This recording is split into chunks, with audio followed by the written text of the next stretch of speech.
लोकप्रिय digital news channel पहाड़ TV और मैं हूं आपके साथ स्मिता पटवार।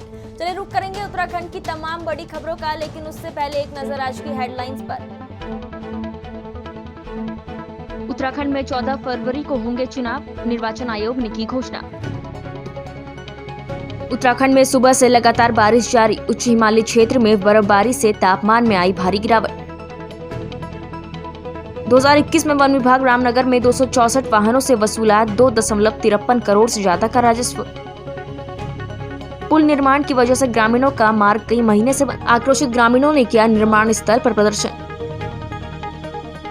मसूरी सामाजिक कार्यकर्ता भावना गोस्वामी के साथ अभद्रता और मारपीट करने वाले आरोपी के खिलाफ मुकदमा दर्ज।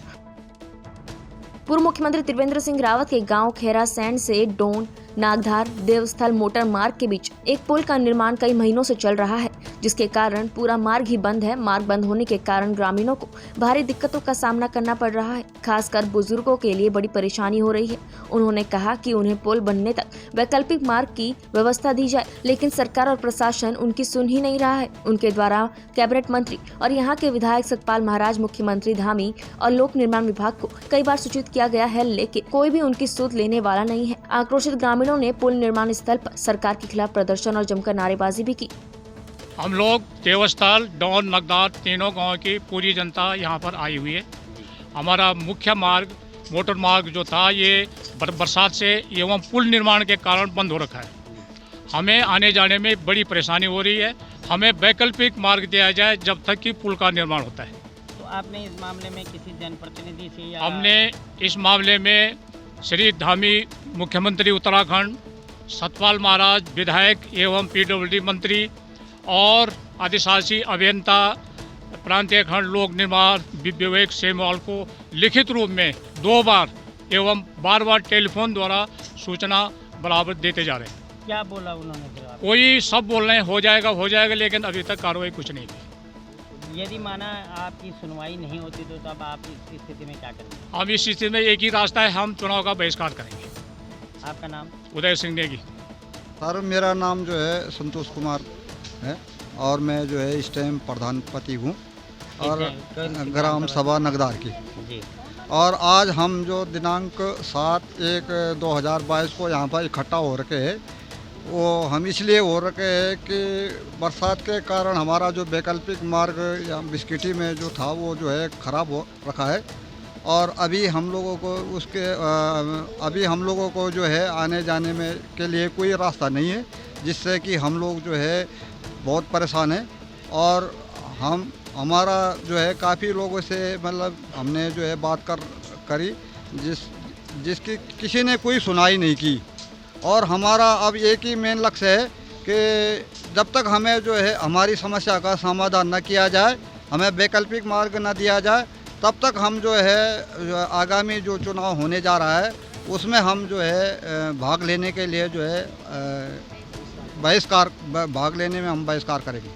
जी, हमारे यहाँ रोड नहीं है और यहाँ का रास्ता बहुत ख़राब हो रखा है और पुल टूट रखा है। इसके कारण हमारे यहाँ रोड नहीं जा पा रही है और हमें वैकल्पिक मार्ग की दिक्कत हो रही है। अगर हमारे लिए दूसरा रास्ता नहीं दिया जाएगा तो हम चुनाव का बहिष्कार करेंगे। भाजपा सरकार के 5 साल पूरे होने पर जिले के चारों विधानसभाओं गंगोलीहाट, डीडीहाट, पिथौरागढ़, धारचूला में कार्यक्रमों का आयोजन किया गया। गंगोलीहाट दसाईथल हेलीपैड में 5 साल पूरे होने पर बहुउद्देशीय शिविर का आयोजन किया गया, जिसमें जनता की समस्याओं का समाधान करने के लिए कई विभाग मौजूद रहे। सीएम पुष्कर सिंह धामी ने वर्चुअल माध्यम से जनता को संबोधित किया। गंगोलीहाट विधायक मीना गंगोला ने बताया कि सरकार द्वारा पिछले 5 वर्षों से गंगोलीहाट विधानसभा के ऐतिहासिक विकास कार्य कर रहे हैं। हर गाँव का विकास किया जा रहा है। 300 करोड़ की पेयजल योजना का निर्माण और सैकड़ों गांव सड़क से जोड़ने का कार्य किया गया है। इस मौके पर विभिन्न क्षेत्रों में उत्कृष्ट कार्य करने वाले अधिकारियों और कर्मचारियों को सम्मानित किया गया है। सरकार के 5 साल बेमिसाल आज इस कार्यक्रम में ऐतिहासिक भीड़, ऐतिहासिक लोगों ने, पूरे विधानसभा क्षेत्र की जनता ने सहभागिता की और ऐतिहासिक काम हमारी सरकार ने इन 5 सालों में किया है। चाहे सड़क की क्षेत्र में देखिए, शिक्षा के क्षेत्र में देखिए, स्वास्थ्य के क्षेत्र में देखिए, पेयजल के क्षेत्र में देखिए, हर क्षेत्र में बहुत बढ़ चढ़ करके जो सरकारें जब राज्य गठन हुआ तब से 2017 तक का आंकड़ा और अभी ये 5 साल का आंकड़ा लेंगे तो 3 गुने काम ज़्यादा हुए हैं। और मुझे बहुत खुशी हुई। मैं धन्यवाद दूंगी अपनी सरकार को, अपने प्रदेश के मुख्यमंत्री जी को, उनके नेतृत्व में हमको बहुत ऐतिहासिक काम करने का सौभाग्य मिला। ये जो 5 साल उसके सापेक्ष में कार्यक्रम था यहाँ, तो इसमें जो राज्य सरकार की और जो केंद्र सरकार की जो योजनाएं थी उसका भी माननीय विधायक जी के द्वारा इसका वो किया गया और माननीय सीएम साहब द्वारा भी इसको संबोधन किया गया लाइव से। तो इसमें सभी जो विभाग है हमारे उपखंड स्तर के सबकी स्टॉल लगी थी और काफ़ी मात्रा में यहाँ जो है इस कार्यक्रम को देखने के लिए भीड़ थी, काफ़ी भीड़ थी। दूर दूर से जो है इसमें आए थे श्रोता और कार्यक्रम जो है सफल हुआ है। नई टिहरी कोषागार के बाद नरेंद्र नगर के कोषागार में भी 2.5 करोड़ का घोटाला पकड़ा गया है। नरेंद्र नगर के कोषागार में फर्जीवाड़े का घोटाला पकड़े जाने के तुरंत बाद कोषागार अधिकारी नई टिहरी के माध्यम से नरेंद्र नगर थाने में मुकदमा पंजीकृत किया गया। संगीन जुर्म के इस मामले का संज्ञान लेते ही वरिष्ठ पुलिस अधीक्षक टिहरी के आदेश पर नरेंद्र नगर की पुलिस ने SHO प्रदीप पंत की अगुवाई में कार्यवाही करते हुए 24 घंटे के भीतर घोटाले को अंजाम देने वाले 5 अभियुक्तों को धर दबोचा और उन्हें सुसंगत धाराओं में अग्रिम कार्यवाही के लिए न्यायालय में पेश किया गया। मुकदमा पंजीकृत किया जा चुका है। नरेंद्र नगर के प्रकरण में भी मुकदमा पंजीकृत है, उसमें 12 लोगों के खिलाफ नामजद हैं इसमें और इसमें विवेचना जारी है और शीघ्र ही आरोपी को गिरफ्तार कर लिया जाएगा। नरेंद्र नगर में सर जो मामला है कितने का है करीब? इनकी चूंकि जांच में जो प्राथमिक जांच में संज्ञान में आया लगभग 2.5 करोड़ के आसपास का है, तो इसमें अब विवेचना जारी है और शीघ्र ही इसमें विधिक और कार्रवाई कर ली जाएगी। भाजपा जहां एक और पूरे प्रदेश में 5 साल बेमिसाल का नारा दे रही है, वहीं पौड़ी विधानसभा में जगह जगह पौड़ी विधायक के विरोध की तस्वीरें देखने को मिल रही है। ऐसे में पौड़ी विधानसभा सीट पर भाजपा की मुश्किलें बढ़ती जा रही हैं। वहीं इस प्रकार के विरोध को पौड़ी विधायक मुकेश कोहली ने अन्य पार्टी उम्मीदवारों की साजिश करार दिया है। मुकेश कोहली ने कहा कि मैं सत्ताधारी पार्टी का विधायक हूँ, तो जो अन्य उम्मीदवार है वह इस प्रकार का विरोध करवा रहे हैं और इससे कोई फर्क नहीं पड़ने वाला है और भारतीय जनता पार्टी पौड़ी सीट को दोबारा जीतेगी। लेकिन सवाल खड़े होते हैं, आखिर पौड़ी विधायक का ही विरोध क्यों? कहीं ना कहीं संगठन में आपसी फूट का नतीजा तो नहीं?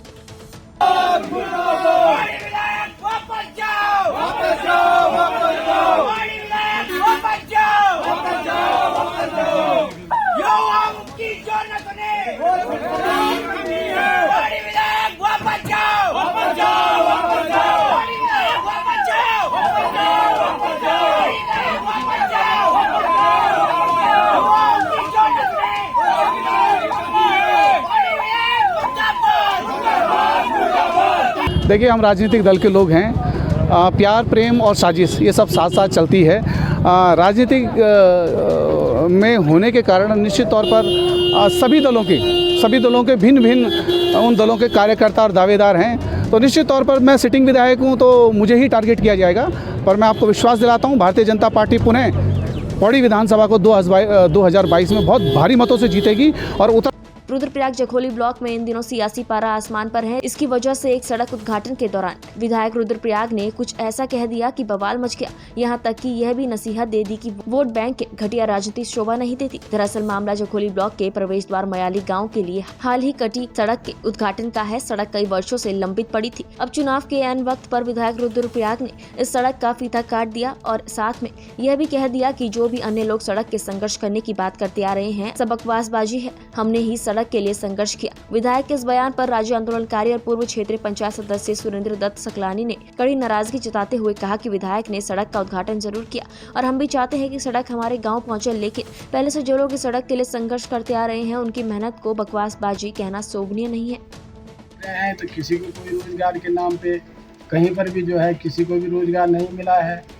लोग जो है कोरोना काल में अपने घर आए, फिर जो है दोबारा जो है थके मारे अपने होटलों में चले गए। तो किसी को भी मेरे देखने में कोई रोजगार नहीं मिला, किसी को कोई नौकरी नहीं मिली। जल जीवन मिशन के नल है सूखे पड़े हैं कई जगह में। मयाली गांव की बात है, मयाली गांव में जो है जल जीवन मिशन के तहत जो नल के लगाए गए हैं वो क्यों सूखे नल के लगे हुए हैं। वहाँ पर पानी का गांव में जो है पानी दूसरे तीसरे दिन जो पुरानी योजना है जखोली ब्लॉक से, तो उस पर जो है जब सभी लोग वहाँ पर फ़ोन करते रहते हैं तो तीसरे चौथे दिन जो है 2-4 बाल्टियाँ पानी की आती हैं, रेगुलर पानी नहीं आता है। सरकार ने जो है करोड़ों लाखों रुपया जो है खर्च किया है। हम अभी भी अगर आप लोग गांव में जाके देखो, गांव में जो है केवल नल के लगे हुए हैं और उन पे जो है पानी नहीं आ रहा है। लोग जो है पहले भी घरों में नल के लगे हुए थे, वो सूखे पड़े हैं। उन नलकों को भी लोग जो है इधर उधर घोड़े खच्चर तोड़ ताड़ के जो है चले गए। आज भी स्थिति वही है। होना ये चाहिए था कि पहले जो है स्रोत से जो है टैंक बनाया जाता, बीच में जो है टैंक बनते, और चाहे हिलाऊं घाट से हो चाहे पोंठी घाट से हो, तो जो है टैंक बनने चाहिए थे। और उसके बाद जो है इन नलकों को लगाया जाता, तो जिससे जो है पानी आता। ये तो केवल जो है सरकारी धन का दुरुपयोग हुआ है, और ये मिशन तो मैं समझता हूँ कि फेल हुआ है और सरकारी पैसे का दुरुपयोग। हल्द्वानी शहर में कोरोना संक्रमित मरीजों की संख्या में बड़ी तेजी से उछाल आया है। देखा जाए तो यह हल्द्वानी में कोरोना का विस्फोट हो चुका है। जिस तरह पाल कॉलेज में मिले 93 कोरोना पॉजिटिव सैंपलिंग, 93 छात्र छात्राएं में कोरोना पॉजिटिव मिले हैं। नैनीताल जनपद में लगभग 150 कोरोना पॉजिटिव पाए गए हैं। प्रशासन द्वारा 5 माइक्रो कंटेनमेंट जोन बनाए जा रहे हैं। स्वास्थ्य विभाग और प्रशासन ने भी अब सैंपलिंग तेज कर दी है। शॉपिंग मॉल सहित सार्वजनिक जगहों में भी टेस्टिंग कराई जा रही है और मास्क न पहनने वालों पर चालानी कार्रवाई की जा रही है। देखिए, लगातार कल से लेकर आज तक जो हमारे सैम्पलिंग के हल्द्वानी के रिजल्ट आ रहे हैं उसमें काफ़ी लोग पॉजिटिव पाए गए हैं, जिसमें से आज हमारा जो पॉल नर्सिंग कॉलेज है वहाँ 93 लोग पॉजिटिव पाए गए हैं। और लगातार इन एरिया में हम सैम्पलिंग कर रहे हैं कॉन्टैक्ट ट्रेसिंग करते हुए। इसके अतिरिक्त हल्द्वानी में 5 आज माइक्रो कंटेनमेंट जोन बनाए गए हैं।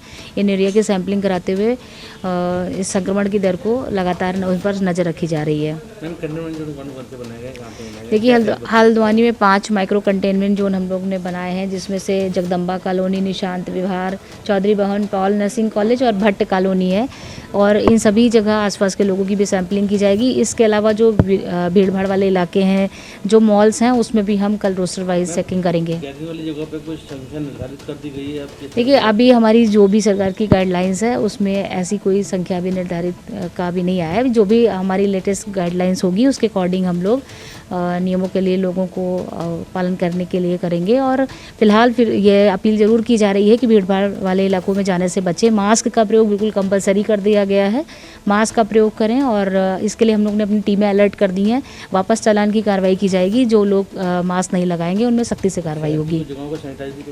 बिल्कुल सैनिटाइज भी किया जाएगा और इसके अलावा मास्क पे विशेष रूप से अभियान चलाया जाएगा कि मास्क कंपलसरी है और हम अपनी सैंपलिंग रैंडमली हर जगह की कराते रहेंगे।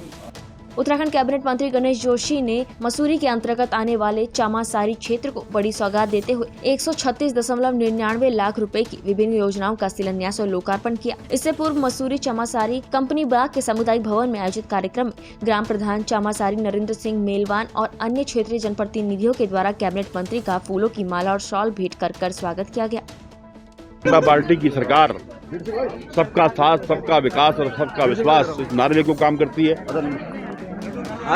इस गांव से मेरा विशेष लगाव रहा है, जहां विधायक जी से हमने पूर्व 72 लाख के काम यहां पर कराए हैं। आज 1.5 करोड़ के लगभग के शिलान्यास लोकार्पण मैंने यहां पर किए हैं, क्योंकि क्षेत्र की जनता का मुझे लगातार प्यार मिल रहा है। 2 बार क्षेत्र की जनता ने मुझे अपना आशीर्वाद दिया है, तो मेरा नैतिक कर्तव्य जनता के बीच में रहकर उनकी जनता की समस्याओं का समाधान करूं। इस अवसर पर कुछ महिला समूह ने कुछ मांग की है, हमने उसकी भी घोषणा की है, क्योंकि आत्मनिर्भर भारत की जो मोदी जी का सपना है तभी साकार होगा जब हमारी महिलाएं आत्मनिर्भर होगी, क्योंकि पूरी समाज की धुरी महिलाओं के अंदर घूमती है। इस अवसर पर मैं अपने यहाँ के ग्राम प्रधान जी को, यहाँ के क्षेत्रवासियों को आभार करता हूँ, उन्होंने अपने मुझे बीच में बुलाया और सेवा करने का। सत्ता में आती है तो कांग्रेस के लोग दलाली करते हैं, मैं आज भी कह रहा हूँ। और भारतीय जनता पार्टी जब सत्ता में, अगर आपने देखा होगा दिल्ली के अंदर जब कांग्रेस की सरकार थी तो रोज कोई मंत्री जेल के अंदर होता था। आज भारतीय जनता पार्टी की सरकार है, 7 साल हो गए, किसी मंत्री पर भ्रष्टाचार का आरोप है क्या? प्रधानमंत्री पर आरोप है क्या? यही काम प्रदेश में होता था। हरीश रावत जी खुलेआम कह रहे थे, सबने आपने देखा, मैं आंख बंद कर लूंगा, जितना लूटना है लूट लेना। यही हरीश रावत ने कहा था, जो कंपेयरिंग कमेटी के चीफ बनाया हुआ है उनको। तो इस प्रदेश की जनता फिर लूटने को तैयार नहीं है। बहुत उन्होंने लूट लिया है, उन्होंने मन बना लिया है कि पुष्कर सिंह धामी के रूप में भारतीय जनता पार्टी की सरकार बनी। उत्तराखंड की बीजेपी सरकार के 5 साल पूरे होने पर थराली के रामला मैदान में आयोजित कार्यक्रम में थराली विधायक मुन्नी देवी शाह ने सरकार और अपने कार्यकाल की उपलब्धि को गिनाते हुए आगामी विधानसभा चुनाव 2022 में दोबारा बीजेपी की सरकार बनने की बात कही। कार्यक्रम में मुख्यमंत्री पुष्कर सिंह धामी ने वर्चुअली थराली की जनता को संबोधित करते हुए सरकार की 5 वर्ष की उपलब्धि गिनाई। वहीं इस कार्यक्रम में कृषि विभाग, पशुपालन, उद्योग, उद्यान विभाग के स्टॉल भी लगाए गए। वहीं कार्यक्रम में स्वयं सहायता समूह को पुरस्कृत भी किया गया। आज हमारा 5 साल का कार्यक्रम पूरा हुआ। मैं अपनी इस 5 वर्षीय सरकार को बधाई देना चाहती हूँ और हम पुनः 2022 में भी सरकार बना के और आप सभी लोगों के बीच में आएंगे। हमने सरकार हो चाहे विधायक हो इतने काम जनता के बीच किए हैं कि शायद ही जनता भी गिनते गिनते थक जाएगी। और आज मैं समझती हूँ कि मैं अपनी विधानसभा की बात करूँ तो मैंने 2 नए महाविद्यालय इस विधानसभा में खोले हैं और इतनी सारी सड़कें मैंने कटवाई है कि शायद ही किसी विधायक ने इस तरह की सड़कें कटवाई होगी। और जो आज हमारा शिक्षा का स्तर है, स्वास्थ्य का स्तर है, हमारे शिक्षा में हर भवन बने, हर विद्यालय में टीचर आया, हॉस्पिटल का उच्चीकरण हुआ जो नारायणगढ़ में हुआ और हर हॉस्पिटल में हमारा डॉक्टर है। हमने हर घर में बिजली पहुंचाई, हमने हर घर में जल पहुंचाया और आज जो हमारे स्वास्थ्य कार्ड हैं, जो हमारे आधार कार्ड हैं, हमने सबसे ज़्यादा बनवाने का काम किया और हर क्षेत्र में हर विभाग में हमने इस तरह के काम किए कि जो कि सराहनीय रहा होगा। और आज हमारी सरकार की उपलब्धियां मैंने पूरी विधानसभा के सामने रखी और इसके लिए मैं 5 साल का जो कार्यकाल हमारा रहा बहुत अच्छा कार्यकाल रहा। हम 22 में पुनः सरकार बना के विधायक बन के मैं आप सब लोगों के बीच में आऊँगी। धन्यवाद। कांग्रेस सदस्यता लेने के बाद अध्यक्ष जिला पंचायत दीपक बिजलवान के प्रथम बार आगमन पर संपूर्ण यमुनोत्री विधानसभा क्षेत्र सहित उत्तरकाशी की जनता ने यमुनोत्री विजय संकनाद रैली में पहुंचकर उनका स्वागत किया। इस अवसर पर 10,000 से अधिक संख्या में आए दीपक और कांग्रेस पार्टी के समर्थकों को पूर्व मुख्यमंत्री हरीश रावत और अध्यक्ष प्रदेश कांग्रेस कमेटी उत्तराखंड गणेश गोदियाल ने संबोधित किया, जिसमें दोनों ने ही दीपक बिजलवान के मजबूत नेतृत्व और कम उम्र में प्राप्त जन समर्थन और राजनीतिक उपलब्धि की भरपूर प्रशंसा की। आगामी विधानसभा चुनाव को लेकर हाजी शमीम साबरी ने अपने समर्थकों के साथ लंडोरा में नुक्कड़ सभा का आयोजन किया। सभा में शिक्षा, स्वास्थ्य, रोजगार पर जोर दिया गया। शुक्रवार की शाम कस्बा निवासी भूरा की बैठक पर आजादी समाज पार्टी की ओर से एक नुक्कड़ सभा का आयोजन किया गया। सभा में मुख्य अतिथि हाजी शमीम साबरी ने कहा कि अगर उनको आगामी चुनाव में खानपुर की जनता चुनकर विधानसभा में भेजती है तो वह खानपुर में युवाओं को रोजगार, बेहतर स्वास्थ्य और शिक्षा का उच्च स्तर पर लाभ दिलवाएंगे। उन्होंने कहा कि आजाद समाज पार्टी दलित और अल्पसंख्यकों को साथ लेकर चलने वाली पार्टी है। अल्पसंख्यकों और दलित के हक की लड़ाई भी पार्टी के राष्ट्रीय अध्यक्ष चंद्रशेखर आजाद उच्च स्तर पर लड़ने का काम करते हैं।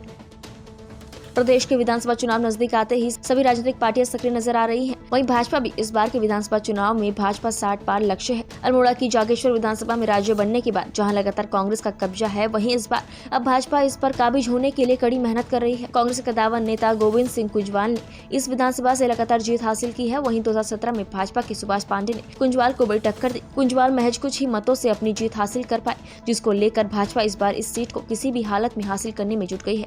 भाजपा लगातार इस विधानसभा में सदस्यता अभियान चला रही है। भाजपा के सुभाष पांडे ने बताया कि इस बार लोगों का रुझान भाजपा की ओर है और लोग लगातार सैकड़ों की संख्या में भाजपा का दामन थामा है। उन्होंने कहा कि कुंजवाल के गृह क्षेत्र से लोग भाजपा में शामिल हो रहे हैं। हालांकि कांग्रेस का गढ़ और भाजपा की लगातार जोर आजमाइश में किसको सफलता मिलेगी, ये तो आने वाला वक्त ही बताएगा। जागेश्वर विधानसभा के अंदर आज बहुत जबरदस्त माहौल भारतीय जनता पार्टी के पक्ष में बना है सारे क्षेत्रों में, जिसका ताज़ा उदाहरण बाराकोट में कम से कम 4 या 5 दर्जन लोगों ने भारतीय जनता पार्टी की सदस्यता ली। सारे लोग कांग्रेस छोड़ के भारतीय जनता पार्टी में आ रहे हैं और भारतीय जनता पार्टी केंद्र और राज्य सरकार की नीतियों से प्रभावित होकर पूरे विधानसभा में एक बयार जैसी चली है कि सारे लोग इस बार कांग्रेस को इस विधानसभा से खदेड़ने का मन बना चुके हैं, जिसका जीता जागता उदाहरण 3-4 दिनों से लगातार जो हमारा सदस्यता अभियान पूरे क्षेत्रों के अंदर चल रहा है। विशेष रूप से कुंजवाल जी के अपने गृह क्षेत्र में जैती क्षेत्र में 4 दिन से लगातार हमने सदस्यता अभियान चलाया, जिसमें बहुत सारे लोगों ने, सैकड़ों लोगों ने कांग्रेस का दामन छोड़ के भाजपा की सदस्यता ली है और आने वाले समय में भी सारे क्षेत्रों में भाजपा मई जागेश्वर विधानसभा होगी, यही बात कहना चाहता हूँ। मसूरी के सामाजिक कार्यकर्ता भावना गोस्वामी के साथ एक व्यक्ति द्वारा अभद्रता और मारपीट की गई, जिसको लेकर भावना गोस्वामी द्वारा मसूरी कोतवाली में तहरीर देकर आरोपी के खिलाफ कार्रवाई करने की मांग की है। भावना गोस्वामी ने अपनी लिखित शिकायत में कहा कि एक उक्त व्यक्ति द्वारा उनके घर में घुसकर उनके साथ गाली गलौज और जान से मारने की धमकी दी गई, वहीं उनके साथ अभद्रता करने का भी प्रयास किया गया। उन्होंने कहा कि अगर उनको मसूरी पुलिस से न्याय नहीं मिला तो वह पूरे मामले को लेकर महिला आयोग का दरवाजा खटखटाएंगी। उन्होंने कहा कि पालिका अध्यक्ष अनुज गुप्ता अपनी पहुँच का फायदा उठाकर आरोपियों को संरक्षण देने का काम कर रहे हैं। वहीं पालिका अध्यक्ष के द्वारा पुलिस के डीजीपी अशोक कुमार से भी अपनी पहुंच का रुबाब दिखाया जा रहा है। थी प्रोग्राम में गई थी, तो वहाँ अनुज गुप्ता जी ने खुले शब्दों में उन्होंने बोला था कि 2-3 लोगों को मैंने 2-3 में से एक को सबक सिखा दिया है। दूसरा मैं ही थी उनकी नज़रों में, क्योंकि मैं एक सच की आवाज़ निकालती थी। अब वो मेरी आवाज़ बंद करने के लिए, मतलब मुझे लगता है कि जब वो बंदा आया बार बार अनुज गुप्ता जी का नाम ले रहा, मैं तो इतनी डरी हुई थी, इतना रोई कि मतलब मुझे लग रहा कि आज मैं मर चुकी हूँ। आप वीडियो देखेंगे, जैसे कि आप भी उसका वीडियो का लाइव प्रसारण कर सकते हैं, कि मेरी ये समझ में नहीं आता है कि अनुज गुप्ता अगर पालिका अध्यक्ष हैं तो इसका मतलब ये है कि क्या मतलब मसूरी में महिलाएं सुरक्षित नहीं है? बताइए। अगर आज बाय द वे मैं नहीं होती, इसके साथ एक दिन में वारदात हुई है, आप देखो ये कहने की शक्ल नहीं थी, इसके साथ जो वारदात हुई है आज दिन में फिर दिल्ली वाला के साथ मसूरी में होता, कौन जिम्मेदार होते? वो पालिका अध्यक्ष, जिसकी जिम्मेदारी होती है, नगर पालिका अध्यक्ष का काम है नगर के नागरिकों की सुरक्षा करना, जिम्मेदारी करना। तो क्या मानते हैं कि पालिका अध्यक्ष इसमें इन्वॉल्व है? मैं नहीं कह सकती क्या है वो। जब जो हमलावर था, जिसने हमला करने के लिए बार बार कह रहा था कि मैं अनुज गुप्ता ने मुझे भेजा है, जा करके उसको सबक सिखा किया, बार बार कह रहा था। उनके साथ एक लेडीज भी थी, उस पर्सन के साथ लेडीज भी थी, वो भी कॉल कर करके कह रही थी कि यही बात कि जाओ, हम अनुज गुप्ता को कॉल कर रहे हैं, अनुज गुप्ता को कॉल कर रहे हैं। पुलिस के बारे में तो जैसा कि मैंने उस वीडियो में भी देखा और उस पर्सन की भी बातों से मुझे लगा कि मतलब पुलिस के मैटर में एक संदिग्ध वाली स्थिति है। मैं कह नहीं सकती, क्योंकि एज ए वो पर्सन अनुज गुप्ता की पावर किसका यूज कर रहा है मुझे नहीं पता। जी राजेश, वो बार बार कह रहा था कि अनुज गुप्ता की, मतलब और भी किसी का भी उनके साथ भी नाम ले रहा था कि डीजीपी तक पहुंच है। मैं डीजीपी महोदय से ये पूछना चाहती हूँ कि अगर वो इस लाइव प्रसारण को देख रहे होंगे तो आप बताइए कि आपका कर्तव्य है, पुलिस प्रशासन का कर्तव्य है देश की जनता को मतलब सुरक्षा प्रदान करना। आज बताइए आपके यहाँ उत्तराखंड में, जबकि उत्तराखंड तो एक देवभूमि माना जाता है, जहाँ शायद हमारी संस्कृति के साथ उसका एक जुड़ाव है, तो बताइए आप उस संस्कृति सभ्यता वाले प्रदेश में वहाँ पे महिलाएं सुरक्षित नहीं है, वो भी डीजीपी की आड़ लेकर के। इसके साथ 3-4 दिन पहले भी उसने छेड़खानी करने की कोशिश की थी उसी पर्सन ने, तो भी वो बार बार, इसने कहा चलो कोई बात नहीं है, बार बार आखिर मैं भी डीजीपी महोदय से यही पूछना चाहती हूँ, बाकी जो भी प्रशासनिक अधिकारी हैं, क्या उनके लिए एक पॉलिटिकल व्यू ज़्यादा इम्पोर्टेंट है? अगर यही है तो आप अपनी सुरक्षा, आखिर महिला सुरक्षा के लिए कहाँ जाएंगे? शुक्रवार को मुख्य निर्वाचन अधिकारी उत्तराखंड शासन देहरादून के निर्देशन में उत्तरकाशी जनपद के ग्राम बारसू विकासखंड भटवाड़ी में ग्रामवासी और विभागीय कर्मिकों द्वारा महिला चौपाल का आयोजन किया गया। उपस्थित सदस्यों को निर्वाचन महोत्सव की शपथ और नवीन वोटरों को मतदान के लिए प्रोत्साहित किए जाने के साथ ही ईवीएम प्रशिक्षण प्रदान किया गया। पहाड़ों की रानी मसूरी में देर रात से हो रही बारिश से तापमान में भारी गिरावट दर्ज की गई है। मसूरी के पास धनौल्टी, सुवाखोली, सुरकंडा देवी और अन्य ऊंचाई वाले क्षेत्रों में बर्फबारी शुरू हो गई है। मसूरी में हो रही बारिश और आसपास बर्फबारी से तापमान में भारी गिरावट दर्ज की गई है। ठंड से लोगों का हाल बेहाल है। ठंड से बचने के लिए लोग गर्म कपड़ों और अलाव का सहारा ले रहे हैं। साल 2021 में रामनगर वन प्रभाग तराई पश्चिमी ने अवैध खनन में संलिप्त 264 वाहनों पर कार्रवाई की है। ऐसे में इन वाहन चालकों से करीब 2.53 करोड़ रुपए का राजस्व वसूला गया है। बावजूद इसके क्षेत्र में अवैध खनन बदस्तूर जारी है। बता दें कि वन प्रभाग तराई पश्चिमी द्वारा अवैध खनन पर लगातार कार्रवाई की जाती है, जिसमें इनसे जुर्माना भी वसूला जाता है। ऐसे में साल 2021 में तराई पश्चिमी द्वारा कुल 264 वाहनों के लिए अवैध खनन के लिए लिप्त पाए जाने पर कार्रवाई की गई थी। 2021 में तराई पश्चिमी वन विभाग द्वारा 264 वाहन अवैध खनन में पकड़े गए, जिसमें से एक वाहन कॉन्फिस्केट किया गया और टोटल 2,53 लाख की प्रतिकर के रूप में वसूला गया। जनपद नैनीताल के जिलाधिकारी धीराज सिंह गर्ब्याल ने पाइंस स्थित कैथोलिक सेमेंट्री के जीर्णोद्धार कार्य का पर्यटन अधिकारी, कार्यदायी संस्था कुमाऊं मंडल विकास निगम और कॉन्ट्रैक्टर के साथ किए जा रहे कार्यों का गहनता से निरीक्षण करते हुए संबंधित अधिकारियों को आवश्यक दिशा निर्देश दिए। उन्होंने कहा कि इस स्थान को पर्यटन क्षेत्र की दृष्टि से हेरिटेज के स्वरूप में विकसित करना सुनिश्चित करें, ताकि अधिक से अधिक पर्यटन को बढ़ावा मिले। उत्तराखंड की तमाम बड़ी खबरों में फिलहाल इतना ही। बाकी खबरों के लिए बने रहिए पहाड़ टीवी के साथ। नमस्कार। है बेखौफ उम्मीद का रंग।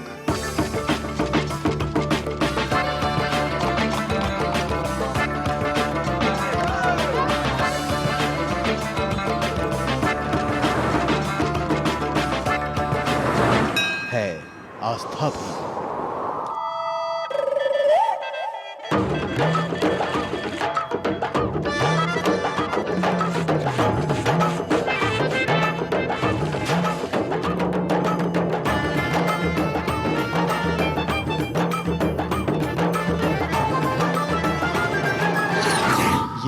खेरा, उत्तराखंड।